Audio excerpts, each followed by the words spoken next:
নমস্কার, welcome to পছন্দের রান্নাঘর। পছন্দের রান্নাঘরে আপনাদের সকলকে স্বাগত জানাই। আজকে আমি লাউ শাকের ভর্তা তৈরি করে দেখাবো।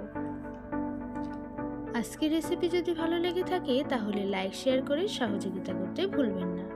সবার প্রথমে আমি লাউ শাক নিয়ে কুচি কুচি করে কেটে নিয়েছি। আপনারা যে কোনো সাইজ করে কেটে নিতে পারেন। তারপর আমি একটি ফ্রাইং প্যানে নিয়ে নিয়েছি সামান্য পরিমাণে জল আর দিয়ে দিচ্ছি সেই কেটে রাখা লাউ শাকগুলো।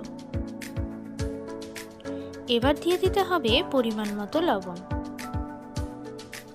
আর দিয়ে দিতে হবে কয়েকটি কাঁচা লঙ্কা। তারপর সব কিছুর সঙ্গে ভালো করে মিশিয়ে ঢেকে দিতে হবে 10 থেকে 15 মিনিট। ঠিক এইভাবে ঢেকে রেখে দিলেই লাউ শাকগুলো সেদ্ধ হয়ে যাবে।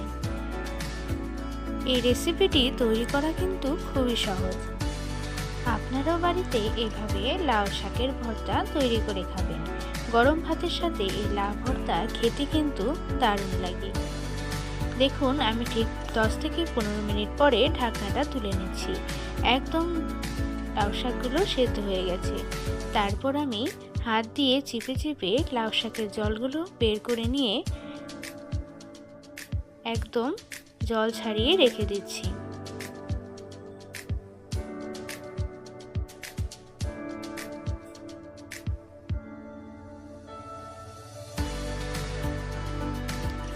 দেখুন, আমি একদম জল ছাড়িয়ে নিয়েছি। এবার আমি সেখানে দিয়ে দিচ্ছি পরিমাণ মতো লবণ। যেহেতু আমি লাউ শাকের জলগুলো চিপে ফেলে দিয়েছি, তাই এখানে আরও সামান্য পরিমাণে লবণ দিয়ে দিলাম। আর দিয়ে দিচ্ছি সেদ্ধ করে রাখা সেই লঙ্কাগুলো আর পরিমাণ মতো তেল।